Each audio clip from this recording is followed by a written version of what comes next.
You know that moment right before you're about to start something that scares you, like a presentation, a game, learning a new skill at work, and you already know that your mind is telling you, what if I prove myself incapable? What if I'm not smart enough, not knowledgeable enough, not capable enough? And this way it jumps from one insecurity to another. Your intelligence, your knowledge, your body, your social skills, whatever it can grab to convince you you are not whole. And before you know it, you're spiraling. You keep trying to fix every weak spot, thinking that if you upgrade yourself enough, you'll finally stop failing and start feeling good enough. But no matter how hard you work, you never feel finished and you never feel enough. Because the real trap is, you're not solving the problem, you're treating the symptoms. You're patching over the anxiety without changing the system that creates it. Look, your brain works like a computer, trying to be as efficient as possible. And over the years, it has created shortcuts and installed programs, thought patterns you've trained without noticing. But if those programs contain viruses or take up too much space, what do? Well, you reset. But no matter how much we might wish for it, our brain doesn't work like a switch. You can just flip. So it really feels like our thought patterns and interpretations are fixed. But that's only true if you don't know how to change them. I am here to tell you that there really are ways to uninstall those fear-based settings and change your experiences and interpretations of this world so deeply that it will feel like swapping lenses on a camera. Because what if you could go from being afraid to fail to actually celebrating failure and being confident when you make a mistake? With hard work, your perspective and how you interpret failure, criticism, insecurity can genuinely turn 180 degrees. So let's together dive into 8 practical tools and world-changing insights that will completely rewire your brain and finally have you break out of that vicious cycle, just like I did.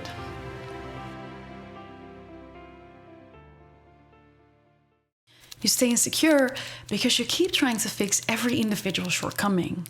You are actually trying to upgrade the parts of you that were never meant to be fixed instead of nurturing the parts of you that were meant to grow. And we really need to start here because this is that vicious cycle that you have to be aware of and snap out of.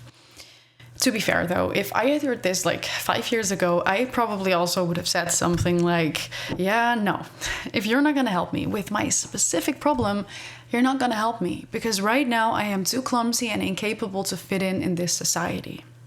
Look, it's incredibly tempting to try to fix every loose end, and I have tried that enough times, believe me. Because when performance anxiety hits, it's just so easy to afterwards want to go fix every part of yourself that didn't feel good enough. But we really do forget to ask ourselves the most important question, which is, why do I even want to fix this? Because the reasons you give yourself for wanting to become better at something or wanting to master a skill are often not connected to your actual values and desires. So how do we free ourselves from this? You start by learning to distinguish between genuine interests and things you're only doing because you feel like you're not good enough at them. To do this, we can actually grab a notebook and make a list of all the things we're currently working on in our lives. So I'm going to include things like hobbies, sports, the things I do for my career, or skills that I'm trying to acquire. And what you now want to do is separate the things that bring you genuine joy from the things you're only doing because you feel insecure about them or you feel like it's what you should be doing, just to seem impressive. For example, there have been plenty of times in my life where I picked up hobbies because I felt like I wasn't doing enough, or planned activities because I felt like I wasn't busy enough. And while you make this list, you're gonna dive deep into your emotions. And you probably start realizing that some things that you assumed came from genuine passion turn out later to actually be driven by pressure, comparison, or a desire to appear impressive. But sometimes it does get tricky, right? If you paid attention, you saw that an activity can actually also show up on both lists, because you can truly love something yet still approach it with the wrong intention, like singing did for me. So what happened is that in a past relationship, I developed a bit of a fear for singing. So where I used to sing freely, during this relationship, I was constantly told when I was off key. He had an absolute hearing, so he would tell me that sometimes it sounded like nails on a chalkboard. And even though he might have not said it with the intention to hurt me, it did really ruin singing for me. and I became hyper-focused on every sound that left my mouth, and sometimes no sound would come out at all, as if my throat was just closing from fear. And out of frustration, I decided to take singing classes. But I went in with the mindset, I have to fix this. What if I'm not good enough? What if I'm tone deaf? So, of course, the singing classes didn't really pay off because I wasn't in a mindset of being able to learn and grow. This frustration actually continued even when the relationship with this person was over and into my current relationship. And even though he is super supportive of my singing and not judgmental at all, I really struggled because I couldn't enjoy music with him and I kept the habit of obsessing over pitches all the time. And it took me a while, but after doing a lot of reflection, I was able to realize that I had gone in with the complete wrong intention when I was practicing singing on pitch, either at home or during the singing classes. And for me, the solution was actually singing for enjoyment again. And when I did this, I naturally started to feel the rhythm and the pitches and the melodies, and I started to feel way more confident and calm in my voice. So slowly the fear started disappearing because I was now focusing on something that I liked instead of focusing on what had to be fixed. And the lesson I really learned from that is that life is way too short to spend it preparing yourself instead of doing the things that actually bring you alive. And that shift alone makes you a happier and a much more confident person because you finally get better at the things you deeply care about. And during the process of cutting out this noise out of your life, I also want you to think about whether or not you are doing something for someone else or whether you're really doing it for yourself. Because before you label something as an intrinsic passion, you have to make sure it's for you and not to please someone else. Maybe you don't believe this yet, but I really hope you will after this video. But you don't have to prove anything to anyone. You just have to be good enough for yourself. One of my favorite philosophers, Alain de Botton, he actually put it beautifully. He said that, I think a good life doesn't require you to do everything. It requires you to do the things you feel you are capable of. It's no humiliation that I cannot play tennis because I don't sense a talent there. But I do sense a talent in the small area of assembling words. He actually describes it as a statue of which the pieces of it have been shattered all over the earth and that you have to rebuild it from hints of passion. And the real insight that I get from that is that if you're going to spend your life building sculptures based on noise that's not relevant for you or based on other people's opinions or expectations, you're never going to be able to rebuild your own. Okay, so the first piece of advice was about making sure that you drop the thought of having to fix everything before you're good enough.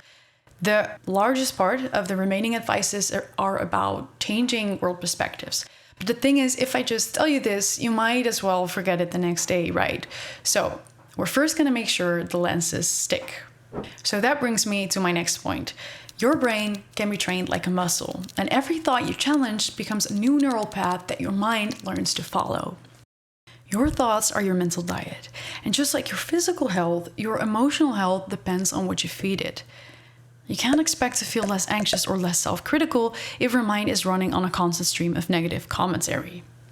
I think most people don't know what I'm about to say and believe that their thoughts are something inevitable and untouchable, but the truth is that you are the one in control of your thoughts, not the other way around. And the moment that you start realizing that you're not a slave to them, an entire world opens up. Because when your thoughts aren't useful, kind, or true, you can in fact interrupt them and you can quiet them. And that is where training comes in, because you have to practice interrupting the thoughts that spiral you into fear and deliberately feed your mind thoughts that support you. One way to do this is actually by becoming your own therapist for a moment. You have to ask your mind questions, test these thoughts for truth. Like, is it real what I'm thinking here? Is it a fact or is it just fear talking? But sometimes your brain can really keep bringing up the same fears or worries over and over again. When my brain kept bringing up the thought about whether I was or was not on the right career path after many sessions of planning, analyzing, doing what I can do, I had to tell myself, look, we already talked about this. I heard you. I know the plan. You can rest now. Besides conversing with yourself in your head like this and really start to train your brain to think differently, you might actually see it coming, but it's journaling. You don't have to do it every day, and I know that sometimes it can be a bit of a hassle, but really try to write about your day. And specifically after emotional moments and events, and actively try to reframe negative moments by forcing yourself to, beside the negative, also write about the potential positive that came from a particular difficult day. You don't literally have to find positive in the worst of experiences, of course, but in those moments, I still challenge you to try to add some nuance. Finally, your mental diet isn't just about your thoughts. It's also about what you consume. It's about the people you surround yourself with, the media you let in, and the tone of content that you scroll through. You're gonna want to try to reduce the noise, especially overly negative news or social media accounts that support endless comparison. And that is not as easy as it sounds, of course, considering that social media is an integrated part of our lives today. But you can start by assessing the positive versus the negative impact that various social media accounts bring you. Take Instagram, for example. Go to the accounts that you frequently see show up on your feed and count the posts that leave you with a good feeling about yourself versus a negative one. If more than half of the posts spark a jealousy reaction in you or leave you feeling bad about either yourself or the world, then it might be time to start unfollowing. Instead, we want to replace it with things that expand us, like nature and nature sounds. Meditations, and specifically gratitude meditations, are really powerful, but also podcasts, videos, or books that expand us, because some are so full with ideas that make life feel bigger and much more meaningful. So now that you have some tools to train your brain to start to think differently, as I promised, let's now swap out those old camera lenses that clouded our vision with much better ones that bring us much more clarity.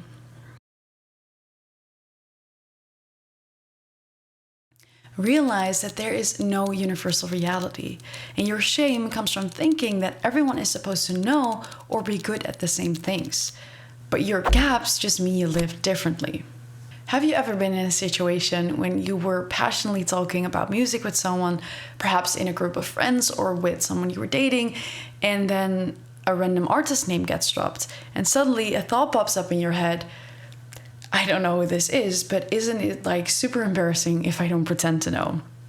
Look, maybe it was a music, right? It could be about some historical or political figure, but regardless of the details, this can be a super tricky and frustrating situation, right? Especially when someone reacts with shock or disbelief when you admit you don't know, and that can just trigger more shame in you and has you feeling like you are one big failure. Let me share with you a little secret that's going to be the start of you not having to feel this way anymore. Everyone lives in a different interpretation of reality. There is no universal standard of what everyone should know or should be good at. There's only your window into the collective consciousness of this universe.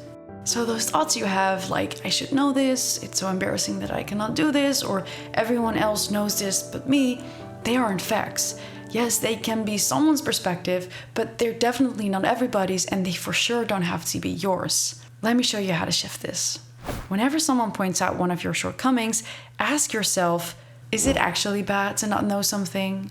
If I don't know the name of an artist, isn't that just because I have never encountered it, or my environment hasn't presented me with it, or my attention was somewhere else? Isn't awkward throw or clumsy movement inherently bad, or is it just human? And if I sing off key because I'm nervous, isn't that completely normal under stress? How much weight does a single name carry in the grand structure of human life? And does it really matter to the universe? When someone is shocked about you not knowing something, tell yourself it says nothing about your worth. And not knowing things or not being good at everything, that's just part of being human. And life is way too short to constantly apologize for being human. And when you think about it, almost every flaw you judge yourself for, you would never judge in someone else. Because the things you probably value in people, like kindness, effort, honesty, they have nothing to do with how well they know random trivia or how straight their bowling ball rolls. Do you really want respect from people who judge others based on status, ranking, and quick performances? Probably not, right? Keep reflecting on that, because when you truly feel that, the shame starts dissolving. Okay, now, since we are talking about putting things in perspective here, I want to give you an extra tool that can help you directly in the moment when you feel like you have made a so-called blunder or mistake. So what you can do is taking a moment to write down or think about the factual events of what happened without emotional coloring and as objectively as possible. You're going to want to think about what happened in the most simple form. It's going to be a bit difficult maybe in the beginning, but try to do it in the following way. I embarrassed myself so badly during the presentation today and everything went bad because I stuttered today during the presentation and forgot the words because I was dealing with a racing heart. Some people stared and other people were looking down on their phone. My face turned red because there was blood involuntarily rushing to my face. But a moment later, I picked up and finished the presentation. Then other people started presenting. What you might start to see is that the event itself is often way more neutral than you thought it was, and that you gave it meaning through fear or shame. But with practice, you're going to be able to separate that emotion from reality. Okay, now even though we keep practicing this mental clarity and keep reminding ourselves of the fact that our worth has nothing to do with knowing something or being good at something, in the moment, the fear of failure still hijacks us. And that's because when panic hits, our mind doesn't care about philosophy and it snaps straight back into its default survival mode.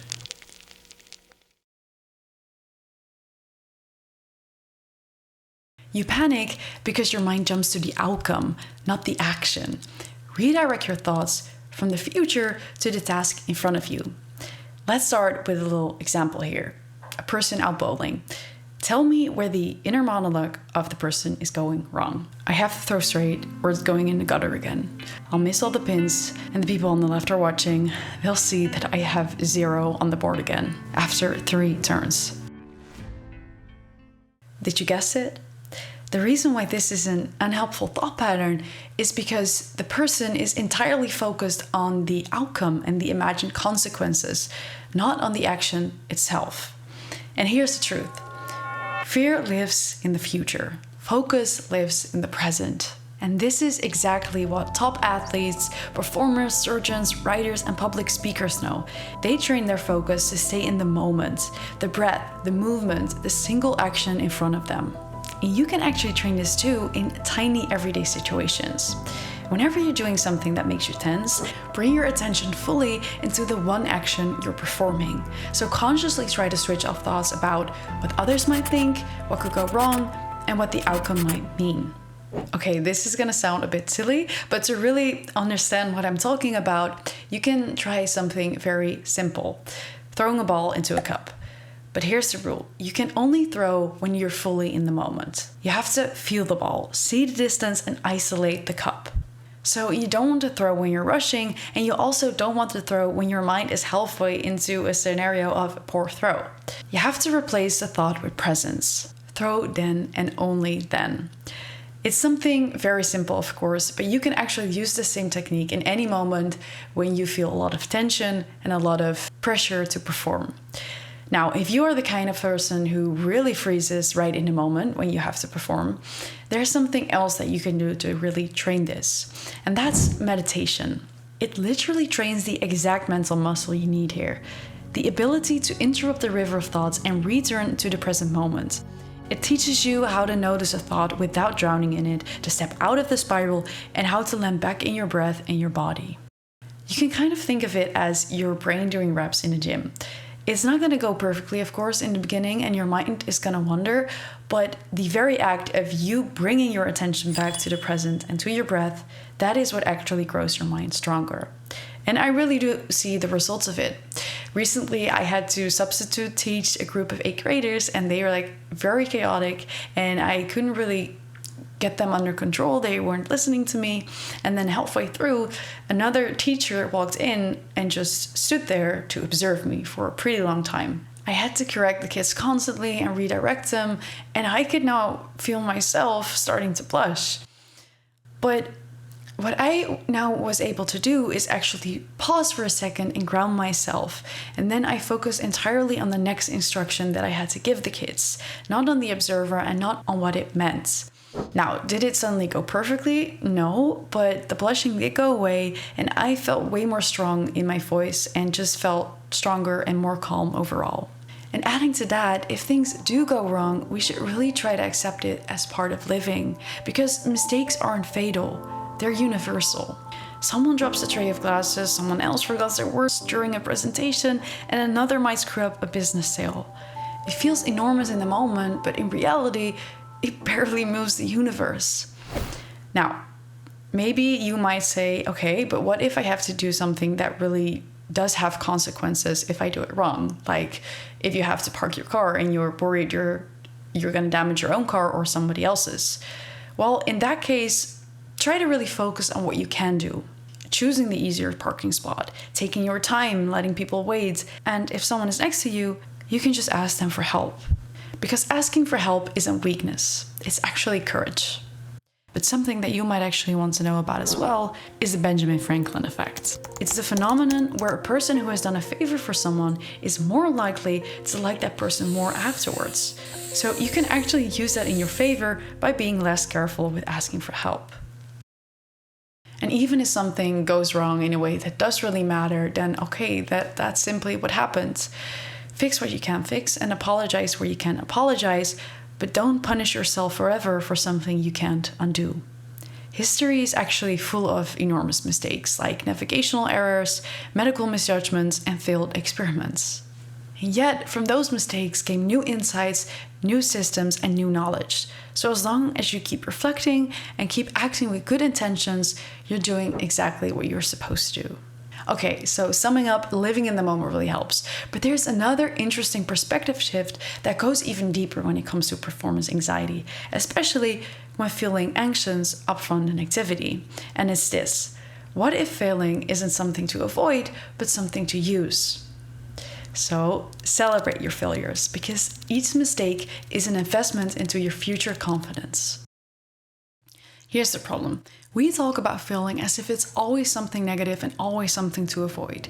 But the truth is, failing can also be something deeply positive and even an investment into your future calm and self-confidence. Because every time you do something that scares you, you are investing into not only the anxiety for that specific event or task, but in reducing your anticipatory anxiety in general. And that's why things get easier over time, right? Because your mind learns, hey, we survived this. Maybe we don't need to panic as much next time. And if that isn't enough for you, sometimes failure can even be helpful. Because the mistakes you make, either you can learn from that in the future, or you can help others by making sure they don't make the same mistake, or by comforting them. Because you are literally letting them know that you are also human and make mistakes, and they might in turn feel better about themselves too. And maybe this is a stretch, but in a way, I can almost view failing as like a job I have to do. Because the mistakes I made, I get insights from it that I can share with everyone around me.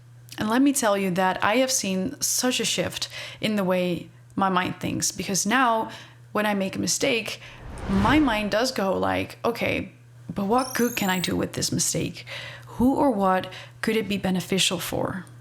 So what we are doing here is reframing failure from very bad to okay to sometimes even good. Now, let's also reframe success. So what we're going to do is making winning about showing up and giving it our best effort instead of always having to take first place to win. What I'm actually talking about here is a growth mindset, which means believing that your abilities and intelligence can improve through effort and mistakes. It's a concept introduced by psychologist Carol Dweck, and in one of the studies she did, some children were praised for their effort and others for their talent in school. And the effort-praised kids became more motivated and curious, and they wanted to learn more. They developed a growth mindset, but the kids that were praised for talent developed a fixed mindset. Their goal became protecting the image of being smart, which made them avoid challenges and fear mistakes. And the difference is actually also supported by the concept of neuroplasticity, which is the brain's ability to create new neural connections, which could mean that your intelligence isn't really fixed. You know that frustrating feeling when you've hit like a mental limit, either by doing a mensum or trying to understand a complex argument? That feeling isn't the hard limit to your intelligence that you thought it was. It's actually your brain expanding and making new neural connections. So leverage these concepts by telling yourself that in those moments when you feel like you're at a dead end, you're actually improving. Okay, so the next point is actually about how to deal with failure around others. Because sometimes our mind is so busy with pretending to be cool, confident, and looking unbothered that we make the anxiety so much worse by not being able to open up about our fears to others. So, my next insight, therefore, is vulnerability builds confidence and pretending builds fear. Don't hide your fears from others. You know that feeling of pretending to be confident, acting like you're not scared enough activity and trying to make people believe you're doing it effortlessly? That feeling traps you inside your own head, because the moment that you stop being honest and authentic, you start building a web of tiny lies and behaviors that don't belong to you. And the bigger that web becomes, the more uncomfortable you feel in your own skin. You start living a role that isn't yours, and that always feels unnatural, because selling something that doesn't come from the heart always creates tension. So how do we avoid falling into that trap? By two things: honesty and vulnerability. Because being honest about your fears and insecurities makes them lose their power. First, honesty allows you to relax a bit, because after letting go of the facade, you don't have anything to defend or maintain anymore. And when it comes to vulnerability, we often think that it makes us smaller, but the opposite is actually true here. Vulnerability makes you human, real, and approachable. Being honest about what you don't know or can't do is actually bravery, and often you're the first one to free others. A lot of people walk around with the same fears, but never dare to say them out loud. And if you do, even with just one person, you create space for them to breathe too. And here's another secret. Vulnerability is actually really attractive because it shows that you are able to live without the facade, and that makes you way more likable, not less. And finally, for this piece of advice, I want you to know that not being good at something doesn't in some weird way exclude you from society. It doesn't make you the odd one out, because the thing is that everyone has their thing that makes them feel a bit isolated or alone. One person gets sweaty hands behind the wheel, another is a great driver but freezes during presentations, and someone else, is the life of the party but is very insecure about their cooking skills. So realize that and don't hide your fears from others, because you're not the only one who has them. We are already at our 7th point, and it's the one thing that can quietly keep your anxiety alive. It's a story you tell yourself about who you are. You can practice every technique I share with you and challenge every thought, but still feel like something deep down keeps pulling you back. And that could be because you don't actually know your true identity, and superficial labels are shaping your anxiety without you realizing it. Maybe a bold statement, but I think that most people don't actually know themselves, and that what they call self-knowledge is actually a thin layer of habits, praise they grew up with, or labels they picked up because they felt safe. I think that real self-understanding is studying yourself and your family like you are one of the greatest mysteries in the universe. But how do you find your real identity? And more importantly, how do we avoid building the wrong one? It often goes wrong when we attach our personality to the wrong labels. Like, I'm the smart one, I'm the funniest of the group, I'm the one who always eats healthily. They can sound strong at some point, but they collapse the moment that someone enters the room who is smarter than us, or in the case of eating healthily, the moment we lose motivation and start getting into the habit of buying a bag of crisps perhaps a little too often. Personally, I tied my identity to being the smart one, probably because I got praised a lot for high grades when I was younger, but it bit me in the ass so hard the moment that I lost a strategy game, or when I stood in a room with people who just understood things faster than I did. The question then becomes, where does our identity really live? It's not in those outer layers, but it's in the deeper ones. Like the ways you show love and the values that you hold for yourself and for the world. And to understand more about that true identity, you have to trace your way back to your origins, your childhood, your parents, and the emotional atmosphere that you grew up in. Ask yourself things like, was your primary caretaker, that's the person that was with you the most when you were a baby, anxious or strong? Because things like that can have a huge impact on the way that your brain is shaped. Even something like your mother being stressed during a pregnancy can shape how you fear, react, and think. But it's not just your parents. You might also be carrying generational trauma without you even realizing it. So you're going to want to think about whether there was stress or trauma in earlier generations. Uncovering these things helps you understand yourself better, but also come up with better ways to change. A couple of things that I reflected on is the environment that my grandparents grew up in, which impacted the anxious ways in which they raised my parents, but also my school environment, where I got praised a lot for high grades, which is probably the reason why I type my identity to being intelligent. And another thing is growing up with a bit of an absent father, which I'll tell you a bit more about, because I think that it might give you some insights about your own upbringing as well. So I grew up with a mother who was very strong and very independent. She earned the money and kept everything going. And I never really saw a healthy, feminine, masculine dynamic between my parents. I think that because I saw my mom do most of the things alone, I learned do everything yourself, don't need anyone, and if you do need someone, then you failed. Of course, I don't blame my mom for this, as it was everything but her fault. But this belief did follow me into adulthood, because when a partner could do something better than me or didn't need my help, even something as small like assembling a piece of furniture, it didn't feel like help, it felt like a threat. So this aspect of my childhood had deeply shaped my fear of being vulnerable and of not feeling capable enough. And it was only when I dived in later in life that the puzzle started to make sense. And the thing is that once I saw the pattern, I could start working on the real issue underneath my anxiety. And you probably have your own collection of early chapters that shape your fears and the way that you judge yourself now. So let's together start to uncover your real identity. Reflect on your earliest emotional years, on your primary caretaker and what you learned about love, acceptance, fear, and autonomy from them. And again, like before, you can do this in your mind, but it does become 10 times more powerful the moment you journal about it. When you go way back in the past and write down all the things that come to mind when you reflect on your childhood. And like I said before, don't just write about the big chapters, right? Also write about the tiny everyday situations, because they often are a mirror to your deeper rooted feelings. So write about what made you tense today, or the things that people did that triggered you, or the moments that you were nervous. And these notes really do become puzzle pieces later, because you're going to recognize patterns, like situations that activate old fears from when you were young, but also recognizing the moments when you are usually a bit more sensitive can be super helpful, as you then know when to be a bit more mild for yourself. One of the many things that I got from doing this is actually understanding my hormonal changes better. And, I started to notice a crazy difference in how I was feeling when I was taking the birth control pill regularly versus at a little bit irregular times. And just realizing this and knowing when I was a bit more sensitive and how to deal with it was super, super helpful for me. But by far the best thing about journaling is this. The more you revisit where you came from, the more you realize how much you've already overcome and how much strength you actually carry.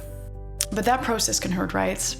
You're gonna face resistance, parts of you that refuse to believe that you are worthy without your achievements. But know that that is not failure, it's actually the doorway. It means you fit your core beliefs that are controlling your insecurities. Like when I try to tell myself that my worth wasn't tied to my intelligence, just everything inside me screamed, no, that's not true. But pushing through that is actually what became so freeing. So especially in the days that you cry over a mistake you made or swear that you've ruined everything, that's where the gold is. And then you have to dig deep. Ask yourself, where have I felt this before and why does it hurt so much? Before we're gonna go to our last and 8th insight of this video, there's something else that I want you to know about knowing yourself. It's about acknowledging your strengths and weaknesses without exaggerating them. You know those moments when you over-explain how terrible you are at something? That doesn't build confidence, it makes you rigid. What you want to aim for is balance. Accept the realistic limits of your skills, like maybe you just aren't a math genius, without locking yourself into extreme labels like, I'm horrific at all math and can never get a sum right. Your personality should stay flexible, grounded enough to know who you are, but flexible enough to let new abilities form. And maybe in the process of that, you find out that you're not as clever as you hoped, not as good at sports as you wanted, not as coordinated, quick, or strategic. But remember what we talked about earlier. None of that diminishes your worth, because your worth isn't in something you can do. It's in who you are. Your effort, your honesty, and your willingness to keep going even when you're afraid.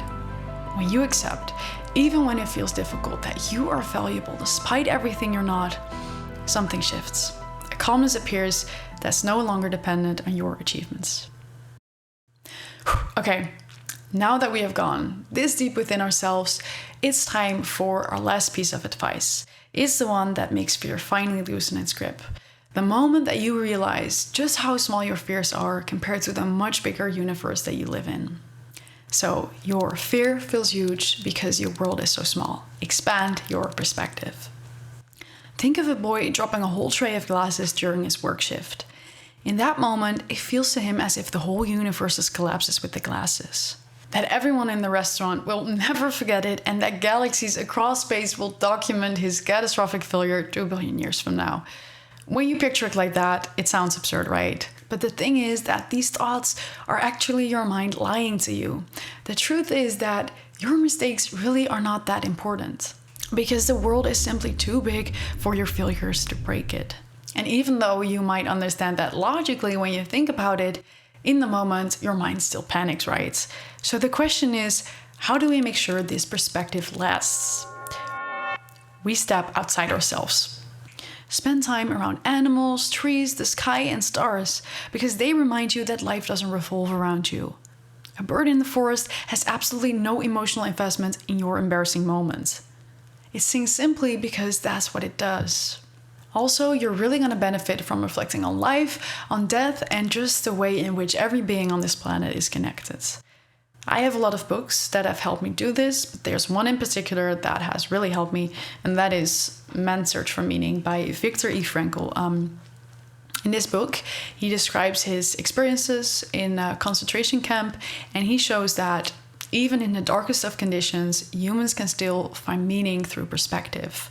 There's a lot of stories that stuck to me in this book, but there's one in particular of a woman who is near her end inside her cell, and she is looking through a tiny window outside and sees just a small part of a tree. And she tells Victor that this tree told her, "I am life, eternal life." And that moment didn't erase her suffering, of course, but it did expand her perspective as she realized that she was part of something bigger, something infinite, not trapped in one moment of fear and pain. And this is also why the philosophy of Stoicism is so powerful. One of the most famous Stoics, Marcus Aurelius, he often talks about the shortness of his life compared to the much bigger universe that we live in. He also makes you think about the countless of people that have come before you and the countless of people that will come after, all of whom have made mistakes, panicked, failed, tried, learned, and eventually died. But also how little their mistakes matter now. And while realizing that we are part of something bigger, we are still left with the very fact that our own individual lives are still painfully short. So, what does that tell us? It tells us to take the shot. Let yourself feel, blush, shake, because one day this will all be gone and you never get to experience that again. And the real tragedy would then be never having lived fully while you still had the chance. So, if you made it all the way here, congratulations, as this was a pretty long video, but also that you are taking steps to finally change for the long term.